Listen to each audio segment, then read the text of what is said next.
Amigos, ¿cómo están? Bienvenidos a este episodio número 11 del podcast Psicoespiritual.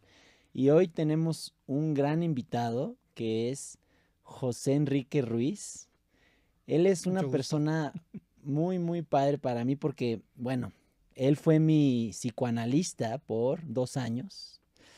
Y a mí me encanta platicarles de esto porque a mí empiezo así, José, o sea, yo que me dedico a dar terapia, a mí me gusta ser congruente, o sea, yo creo que los que damos terapia debemos de pasar por procesos personales de sanarte, de buscarte, decía el creador de las constelaciones, decía, uno no puede ayudar a la gente más de lo que te has podido ayudar a ti, has resuelto en ti.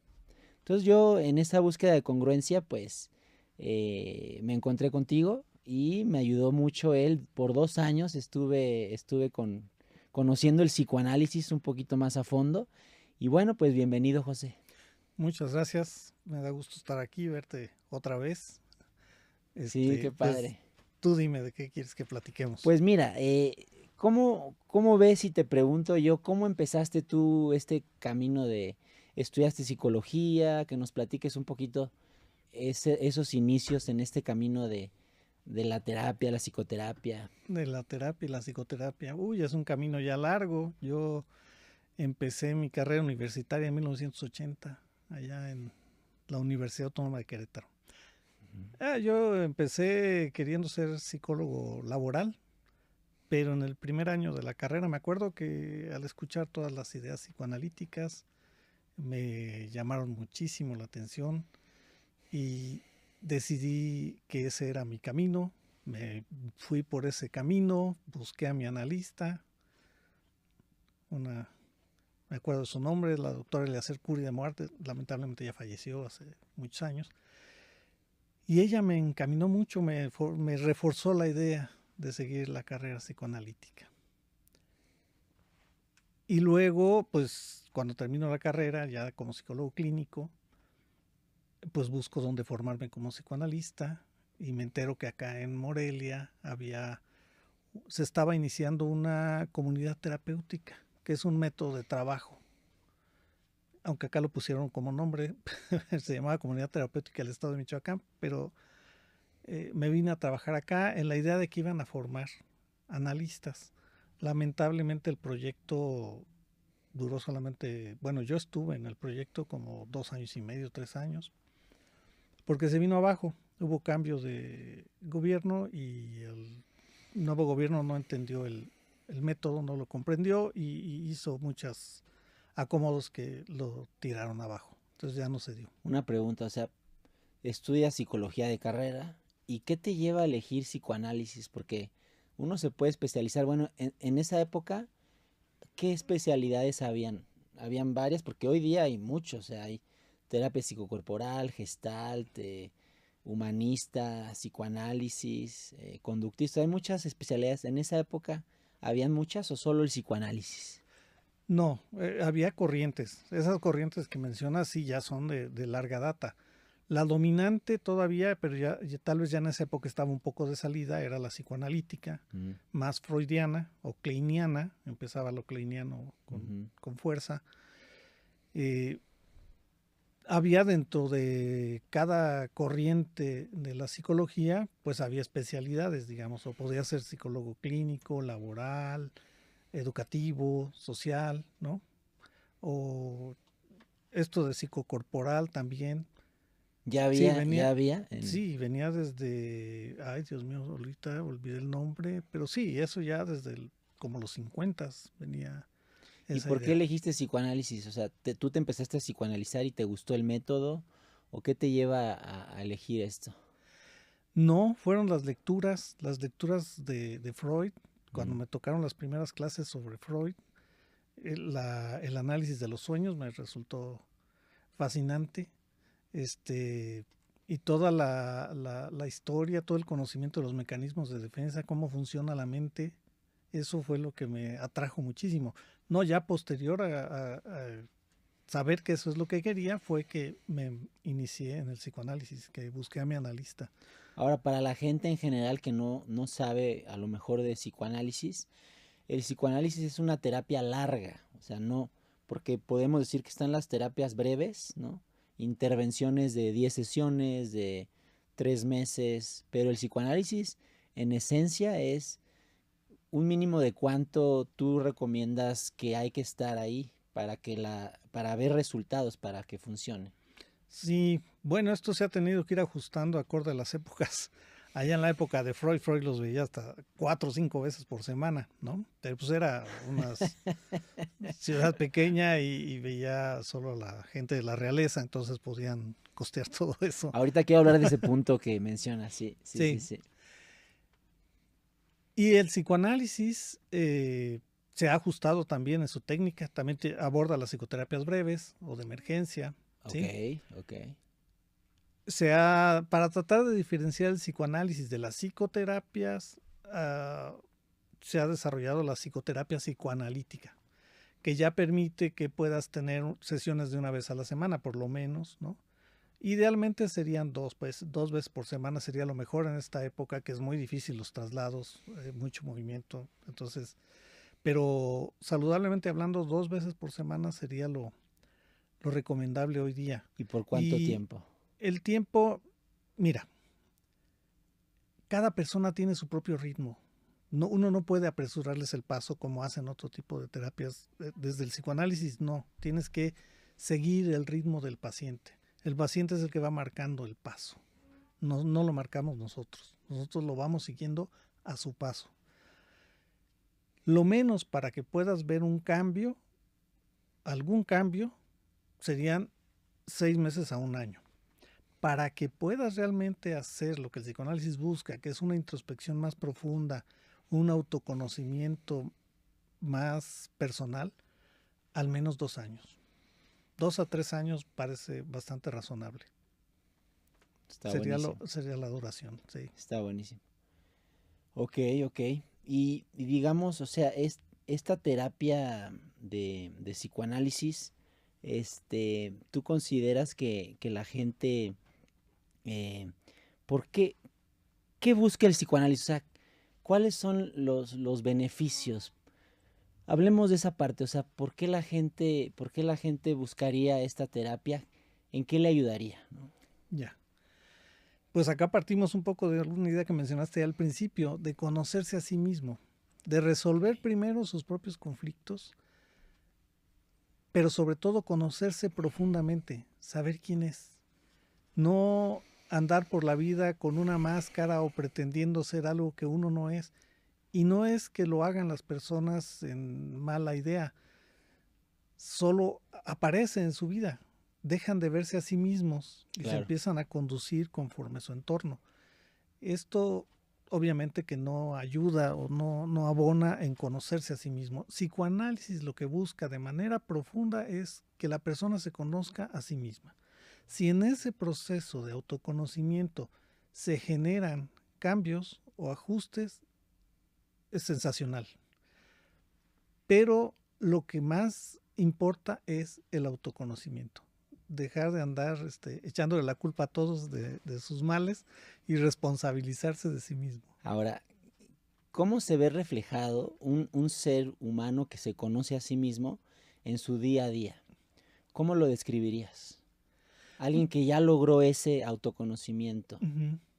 Bueno, esa persona ya se conduce con mucha naturalidad, es una persona más franca, más abierta, que no anda responsabilizando al mundo de sus males y a los demás, Qué asume lo. difícil luego es llegar a eso, ¿no? Sí, pero puede hacer una lectura correcta de su realidad y tratar de acomodarse, de navegar en esa realidad y poder identificar si puede modificar esa realidad, puede modificar algo en la realidad o simplemente toca aceptar lo que así es y seguir el curso de su vida Claro.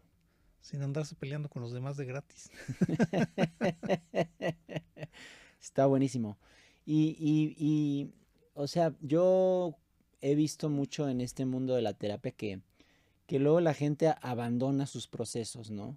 No sé si eso, pues, ¿cómo lo has vivido tú? O sea, vas muy bien con una persona, va avanzando y de pronto, cuando a lo mejor es el momento menos oportuno para abandonar el proceso, abandonan el proceso, ¿no? O sea, ¿por qué abandonan los procesos la gente? ¿Qué puedes decir de esto? Bueno, desde el psicoanálisis hablamos de que quien domina nuestro actuar es nuestro inconsciente. El inconsciente. Sí, así es, que es esa parte de nosotros que no conocemos. Entonces, ya cuando nos conocemos, se supone que esto ya disminuiría considerablemente. Una de las acciones del inconsciente cuando está en proceso de autoconocerse es bloquearlo. Conscientemente queremos cambiar, pero una parte inconsciente nuestra no quiere que ese cambio se dé. Ahora, perdón que te interrumpa, para la gente que no sabe qué es el inconsciente, hay un meme muy bueno que está la señora acostada en el diván y está el psicoanalista y le dice el psicoanalista, señora, la próxima semana vamos a hablar con el inconsciente y ella le dice, oiga, mi esposo no puede venir. Sí, ya lo vi recién también, está muy buena. Está ¿Te muy buena. acordaste? Ya lo habías Sí, visto. sí, sí. Entonces, el inconsciente no es tu esposo, o sea, es... Porque hay mucha gente que no domina ese concepto y sí es un concepto clave para entender cómo dar el salto de la religión a la nueva era donde el ser humano, pues sí, es otra manera de concebir la realidad. El que domina el concepto del inconsciente, podríamos entender que hay una responsabilidad mayor en nosotros porque quiere decir que las cosas que pasan muchas veces lo que planteamos los que traemos todo este lenguaje del inconsciente es que tu inconsciente manifiesta tu realidad, o sea, tu voluntad consciente manifiesta tu realidad, pero muchas veces el inconsciente y los patrones que traemos ahí también es como si el cerebro estuviera conectado con tus circunstancias externas. Uh-huh. Entonces es como ampliar el concepto del inconsciente a algo todavía más. Entonces es cuando decimos, no sé si hayas escuchado hablar de la ley de la atracción. No, bueno, creo que sí, pero no, nunca he ¿Por qué profundizado. atraigo al tóxico, ¿no? En la pareja? ¿Por qué siempre se está repitiendo en mis relaciones de pareja los mismos patrones, ¿no? O sea, ¿por qué no elegí a alguien más saludable y atraje a alguien violento? O sea, entonces tú revisas tu historia y ahí en el inconsciente es donde está patrones, estructuras del pasado, que es a donde quería llegar ahorita, que hay que revisar para conocerse a sí mismo. O sea, Uh-huh. el autoconocimiento pasa por revisar tu historia. Así es. Y tu historia tiene que ver con tu infancia, tu familia, cómo te criaron, cómo te concibieron, cómo fuiste gestado. O sea, todo eso se aborda en una terapia psicoanalítica, ¿no? Sí, conforme va apareciendo la información, pues se van abordando los diferentes temas. Y sí, todo tiene un efecto sobre nosotros, desde, no sé, por ponernos muy duros, desde un hijo no deseado y de todos modos llega al mundo. O sea, hay un deseo mínimo de su existencia, porque si no, los que no, ni están aquí. Claro. Y cómo navegar con ese sobrepeso, ¿no? Claro. O cuando te tocan padres anempáticos que no logran conectar con el hijo, no logran identificar sus necesidades claramente, ese hijo sufre mucho y va a ir cargando cada vez más con una serie de situaciones traumáticas, traumatogénicas, diría yo, ¿no? Que van formando una personalidad enferma, Ahora, trastornada. una pregunta muy importante, porque desde el enfoque psicoespiritual, que es lo que yo les presento a la gente aquí, es una mezcla de terapia clásica con cuestiones psicocorporales y meditación, la parte oriental y toda esta parte, o sea, pero desde el psicoanálisis, o sea, ¿cómo sabes? Porque lo que yo entiendo del psicoanálisis es que ustedes plantean que si la persona puede hablar de eso, ese poder hablar de eso, por ejemplo, fui un hijo no deseado y hablo de eso, ¿no? Entonces, lo que yo entiendo es que el psicoanálisis plantea que si tú puedes hablar de eso, ya hablándolo, lo acomodas. Y la pregunta que yo te haría es, ¿hablar es suficiente para acomodar el trauma? O sea, porque yo siempre he tenido esa gran interrogante. Desde nuestra manera de ver las cosas se ocupan también trabajo corporal, cosas a veces que las emociones, que vayas más profundo a las emociones, ¿no? También, como a la catarsis. Entonces, en ese sentido...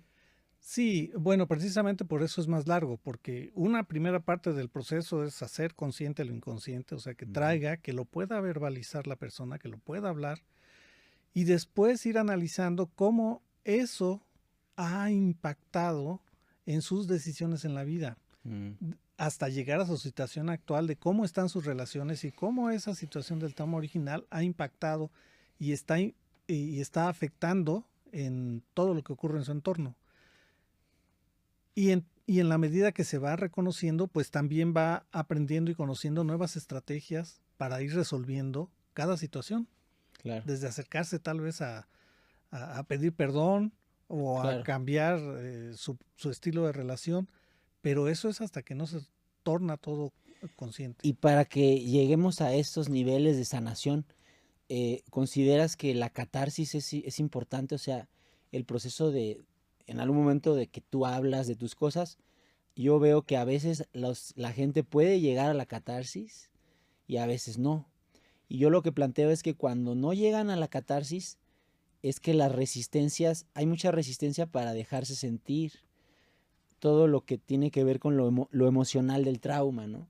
Y yo considero que sí es importante, o sea, desde este enfoque sí considero que es importante la catarsis.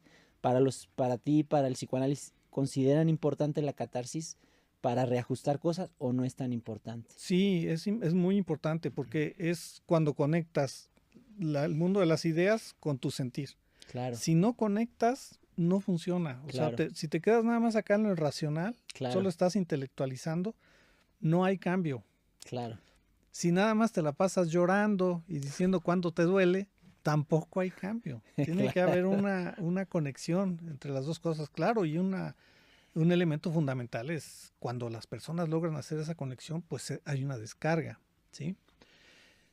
En algunas técnicas de otro tipo de terapias se propicia la catarsis, pero solo la catarsis sin la continuidad. Como te Claro, decía, con esta parte donde hay que ir acomodando claro. las cosas. A nivel cognitivo, ¿no? Ajá, Me encanta lo que acabas de decir porque exacto, o sea, para que la gente que va a terapia y que esté interesado en esto, que lo sepa, o sea, no es solo la catarsis y tampoco es solo la racionalización de tu historia, de tus procesos, de tus heridas, o sea, es una unión perfecta y cuando le das en esa fusión entre cognición y emoción, ¿no? Que podríamos decir a nivel científico es el prefrontal con el límbico y el reptiliano, o sea, porque son los tres cerebros, ¿no? ujú, Cuando logras trabajar las heridas de tu pasado desde los tres cerebros, entonces se da una sanación, se da un reacomodo real, ¿no? Y hay muchos lugares, porque yo también soy muy crítico en ese sentido, donde o la persona no se da el tiempo para llegar a esta fusión, o los lugares no tienen las herramientas ni el conocimiento correcto para ofrecerle a la gente una terapia realmente verdadera. Y hay mucho en este mundo de la terapia donde mm, la gente llega mucho conmigo y dice, es que estuve mucho tiempo ahí, pero no sentí que avancé.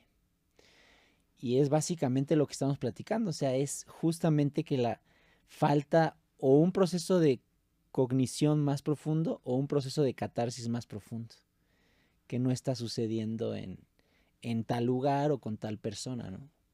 así es. Sí, no, se tiene que buscar. Si las personas se quedan atoradas, estancadas en el proceso, es parte del trabajo del analista identificarlo. A eso le llamamos resistencia. Se está presentando alguna resistencia. Entonces necesitamos hablar de la resistencia. O sea, necesitamos saber por qué no puede avanzar. Y Claro, lo tenemos que abordar e interpretar. Si no lo abordamos, la persona se va. Porque claro, dice, estoy bordando sobre lo mismo y no avanzo. Pero en su inconsciente lo que está ocurriendo es que se está defendiendo. claro, ¿Sí? Y el trabajo del analista es identificar esas defensas que están oponiéndose. Ujú. claro, claro, buenísimo. Esa es la idea. Ahora, en la terapia más larga, como el psicoanálisis, eh, existe lo que es el transfer. O sea, el transfer para la gente que no sabe es, mi inconsciente empieza a proyectar en el analista, si es hombre, pues al padre, y si es mujer, a la madre, ¿no? Entonces yo llevo un año ahí, y luego, ¿cómo trabajas esta parte? O sea, porque es como una contradicción, o sea, la sanación de un adulto es, me hago responsable de mí mismo, ¿no? Y luego, por el transfer, pues es como tener un papá o una mamá sustitutos. Entonces, ¿qué tanto el analista, cómo diferencian ahí? O sea, esta persona le voy a ayudar más diciéndole, ya mejor vete. No. O cómo trabajan, porque obviamente, o sea, uno como tiene que hacerse responsable de sí mismo y a veces estar alargando tanto los procesos terapéuticos es como seguir dependiendo. Y hay una línea muy delgada ahí como... Esto es una pregunta ahora sí que muy especializada para la gente que conoce de terapia y todo eso. Pero ¿cómo saber distinguir esa parte y decir, oye, creo que aquí él se va a hacer responsable si ya deja la terapia, ¿no? Ok. Sí, los procesos de transferencia, le decimos, ¿no? O Ujú, sea, donde, a ver si no suena muy complicado, si no enredo mucho. El paciente proyecta sobre nosotros alguna imagen sí, simbólica, pero no nada más al papá o la mamá. Puede ser un hermano, puede ser claro. un tío, puede ser un vecino. Y la función del analista es identificar a quién estoy representando en este momento, quién Claro. soy. Y diría yo, como en el judo, aprovechar ese punto, saber sobre quién estoy representando en este momento y desde ahí aprovechar para, Si con la fuerza que viene, jalas. sí, para hacer la interpretación, ¿sí? O la observación o la confrontación, ¿sí? Dependiendo de a quién estoy representando. Eso lo uso a favor de mi paciente. Pero yo lo tengo que identificar, eso no es una resistencia, eso es un proceso natural que se da, sucede. Y si logras, si lo sabes identificar a tiempo, logras manejar la situación de tal manera que ayude al proceso, ¿no? Es lo que entiendo. Así es, exactamente, esa es la idea. Y luego comentaste un poco de cuando las personas se enganchan, por ejemplo, y se quedan mucho tiempo ahí y se quedan dependientes del analista. Mira, yo creo que aquí estamos hablando de un asunto de una preparación realmente profesional del asunto, donde las personas pasaron por los analistas pasaron por su propio análisis, Claro. están preparados, están entrenados, fueron supervisados para poder, perdón, ya me ando haciendo bolas. Te estaba Hay muchas contestando, cámaras. sí, te estaba, sí. A ver si llega la idea. Entonces, ahí hay un asunto ético también. Claro, es ético. Eh, Al principio se necesita que la persona sea completamente, deposite su confianza plenamente en nosotros. Pero nosotros tenemos que hacer un uso a su favor, un uso profesional de eso que está sucediendo. Si yo aprovecho eso para quedármelo ahí instalado 4, 5, 6 años, pues entonces eso ya es perverso, eso ya es un abuso, Claro, ¿no? Este, son, eso no debería suceder. claro. Son cuestiones éticas, profesionales. Y también a veces el analista también tiene inconsciente. Y puede suceder que se enganche con una parte del inconsciente del otro, no se percata y se Exacto, queda ahí atorado. Cuando exacto. esto suceda, lo que se espera que haga el analista es que busque otro analista, Claro. que hable al respecto para que pueda encontrar por qué está atorado con ese paciente, o sea, por qué no puede lograr que ese paciente avance o se dé ese proceso de separación, ¿no? ¿Eso es lo que le llaman la contratransferencia? ¿Eso que estás diciendo? Sí, Ah, ok. es Y a- ahora el analista que siente con respecto al paciente. claro.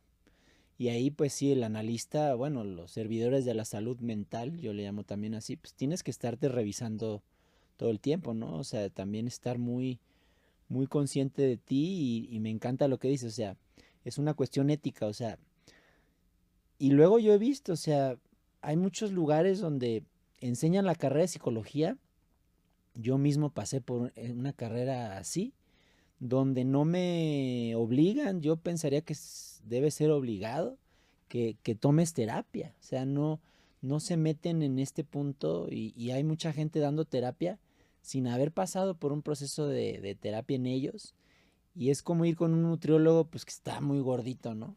Yo no sé, yo a lo mejor no iría ahí. O sea, yo sí creo en esa congruencia y bueno, es falta de ética al final de cuentas, ¿no? Sí, también es importante decir, ya hablando de este tema ético, un psicólogo no está entrenado para dar psicoterapia. Para Aparte, hacer psicoterapia hay que hacer una maestría por lo menos en algún tipo de psicoterapia. claro, Y en las maestrías es donde luego te piden que lo hagas. Sí. En psicoanálisis no te lo piden, lo haces o te dedicas a otra cosa. O sea, es obligatorio. Sí, pero tú tienes que tener la convicción, pero ahí es obligatorio, por lo menos los 4 años que estás en formación, tienes que supervisar tus casos, tienes que estar en análisis y tienes que estar en toda la parte teórica preparado. Es muy intenso, son 4 o 5 años súper intensos para poder lograrlo. ¿Sí? Entonces, que salga alguien de 4 años de licenciatura y diga que hace psicoterapia, no. Son personas que pueden darte orientación, pueden hacerte una evaluación diagnóstica. Pueden ser psicólogos de recursos humanos, psicólogo organizacional, en empresas, sí, todo esto. Cursos de motivación. Pero ya la psicoterapia pues es un acompañamiento mucho más profesional con alguien de un mínimo de que, o sea, cuando tú dices psicoterapia es mínimo 3 meses o ya 6 meses, o aunque sean unas 4 sesiones, o no, o es algo ya más largo. O sea, el término psicoterapia, ¿cómo lo definirías eso? En términos regulares, yo te diría, para mí una psicoterapia son 6 meses. Exacto, 6 meses, mínimo 6 meses. Mínimo 6 meses. Existen las psicoterapias breves, por ejemplo, circunstancias, una persona entra en alguna situación de crisis emocional, tiene un viaje, se va a cambiar a vivir a otro país y se tiene que ir en 2 meses. Pues diseñas una psicoterapia breve para abordar esa temática y que le continúe allá al país al que se mude a ver si puede continuar con su análisis. Que allá busque a otro analista, claro. Sí, tenemos técnicas para todo eso, para situaciones breves o de urgencia. El psicoanálisis tradicional no lo tenía, el ortodoxo, el freudiano no aceptaba ese tipo de cosas. Entonces, José, ¿cuál es la resistencia más común que encuentras en las personas con los procesos de terapia que das? ¿Cuál podrías decir es la resistencia más común con la que te encuentras? Híjole, ahora sí me la pusiste difícil. Porque son muchas. O bueno, la resistencia al cambio, te puedes, pues así englobando todas, resistencia al cambio. Wow. ¿No? Contra eso es contra lo que uno está peleando. La gente llega porque quiere que haya un cambio, pero es muy común que su expectativa sea que los demás son los que tienen que cambiar y no. Entonces, pues uno desde la posición de analista, pues no puede cambiar el mundo. Entonces, la persona es la que tiene que hacer los cambios dentro de sí. Ya escucharon esto que acaba de decir el señor, o sea, es importantísimo. Todo el mundo llega a la terapia diciendo, mi esposa tiene que cambiar, o mis hijos tienen que cambiar. Y te vas dando cuenta en las verdaderas terapias que en realidad el único que puede cambiar eres tú. Y luego es bien difícil, y ya que lo logras empiezas a reaccionar diferente, ¿no? Ya no te enojas con la hija adolescente que todo el tiempo está enojada, ¿no? ¿Por qué estás enojada? Pues yo ya no estoy enojada, y desde mi tranquilidad, porque yo ya hice un trabajo terapéutico, ya puedo a lo mejor ayudarle a un familiar a reaccionar diferente. O sea, esto que acabas de decir es clave, y muchas veces nos cuesta tanto eso, o sea, y por eso a veces yo digo, la gente viene a pagar por algo que al final de cuentas no todos están listos para ese cambio, ¿no? O sea, es como dejar de ser niños, ¿no? Básicamente, o sea, es como ir de una psicología infantil a una psicología adulta. Me gusta como lo dices, sí. ¿Te gusta? Y eso es complejo, o sea, porque todo el sistema, la educación, la sociedad, pues está articulada de tal manera que es para dejarnos con una psicología infantil. Entonces, yo sí creo que la terapia debería de ser como de cabecera, o sea, como comer, como que el sistema educativo, los gobiernos deberían de empezar a informar a la gente lo importante de hacer terapia, ¿no? De ir a procesos y que se normalizara. Porque hace unos años todavía ir a terapia era como que súper mal visto, ¿no? Mucho. Todavía, ¿no? ¿Tú cómo ves esa sensación? ¿Cómo la sientes? Sí, ha ido mejorando un poco, paulatinamente, sobre todo después de lo que pasó en la pandemia y que de alguna manera el gobierno ha metido muchos spots ahí hablando de la salud mental, donde ya la salud mental no es un lujo, sino que es una necesidad, porque producto justamente de la pandemia, de estar juntos, pues ahí se generaron muchas crisis. Pero sobre todo aparecieron muchos problemas que estaban de fondo, no es que los hubiera creado el encierro, sino que ya traían arrastrando su neurosis. Exacto. pero la venían toreando muy bien, la venían capoteando, que no se Exacto, viera que exacto. tenían una neurosis. Estaba reprimida. Así, no, Sí, pero cuidada de que no se exhibiera como muy normal. sí. Y ya cuando convives con esa persona con tanta frecuencia y tan cercano, ya es evidente. Se incrementaron los niveles de violencia intrafamiliar en la pandemia. Pues sí, o sea, salieron cosas. Alguien dijo que después de la pandemia, o sea, alguien dijo, antes de la pandemia la sociedad era neurótica. Después de la pandemia se convirtió en psicótica. Ok, bueno, son Eso formas de decir. dicen, ¿no? Y sí creo que se incrementaron. Por ejemplo, una doctora en TLP, en Trastorno Límite, dijo, se viralizó el TLP después de la pandemia. O sea, y yo también siento eso, o sea, vas en el coche, vas en las calles, todo el mundo te quiere rebasar. Antes no era así, o sea, era menos. Entonces yo sí creo que hubo algo ahora más fuerte y yo sí creo que hay un TLP en cada familia ahorita, como ya revelado, que se salió de la... Y la gente está buscando terapia, o sea, hay mucha necesidad de terapia más que antes. Y no sé cómo te va, tío, o sea, hay más gente que busca la terapia. ¿Cómo ves así como en términos de estadísticas, por así decirlo? Sí, no, fíjate que conmigo se ha conservado más o menos igual, Ok. pero lo que sí creo que ha influido mucho es que ahora hay muchas recetas de cocina en los Mm, medios donde les dicen, tienes depresión, hazle así, asá, tienes ansiedad, hazle así, asá. como rápido, Sí, fácil. como recetas de cocina que no sirven para nada. Pero bueno, Exacto. ahí están, hay también en YouTube, hay videos, abordas muchas cuestiones inclusive muy teóricas, pues que obviamente son teorías, o sea, la práctica es lo que se necesita, o sea, Claro. es lo que se necesita hacer y la relación con otro. Por sí solos no lo van a hacer, por sí solos, ¿qué te diría? Ni Freud, porque en épocas de Freud pues no había analistas, el único analista era él. Entonces él se enfrentó solito a sus demonios, se metió en su propio proceso, pero y ya, terminó, lo escribió, ahí están sus datos en su autobiografía.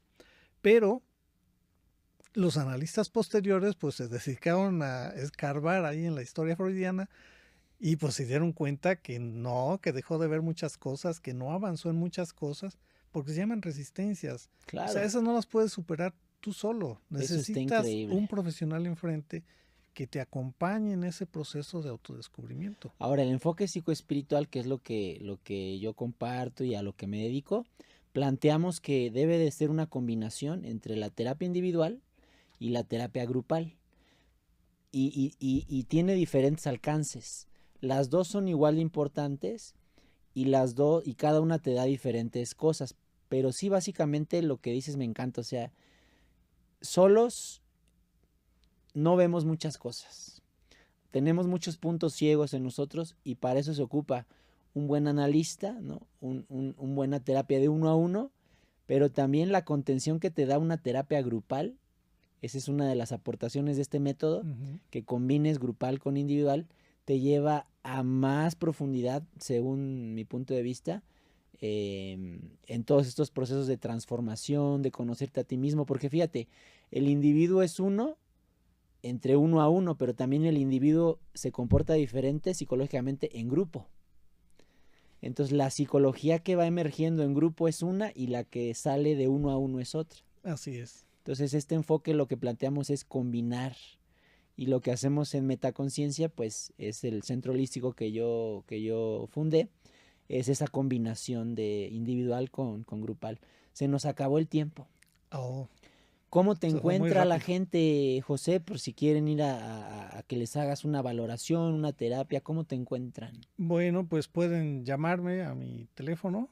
Échalo El, al aire. a ¿Cuál ver, es? échalo al aire. El 443 172 1272. Estamos ahí en la A ver, otra Chapultepec Sur. vez dilo por si alguien Bueno, queda Ah, grabado el bueno, video. que Queda saquen grabado su este video. lápiz y papel. Suscríbanse al canal, por cierto. Queda grabado este video. Ajá.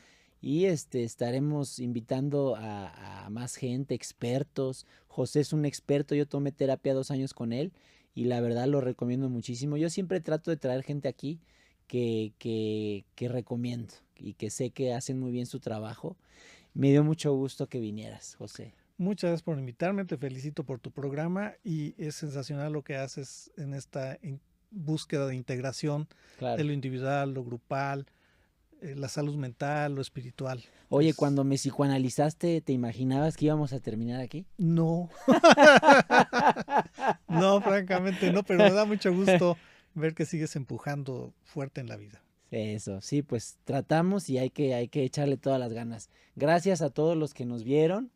Suscríbanse al canal, sigan este canal porque hay muchas sorpresas que vienen en este podcast psicoespiritual donde estaremos platicando de estos temas tan importantes que nos importan realmente a todos los que queremos tener paz y tener plenitud en la vida. Hay que hacer terapia sí o sí. Cuídense mucho, yo soy Emanuel Toledo para servirles y nos vemos en un siguiente episodio aquí en el podcast psicoespiritual. Hasta pronto. Las opiniones vertidas en este podcast son de exclusiva responsabilidad de quienes las emiten y no representan necesariamente el pensamiento del canal.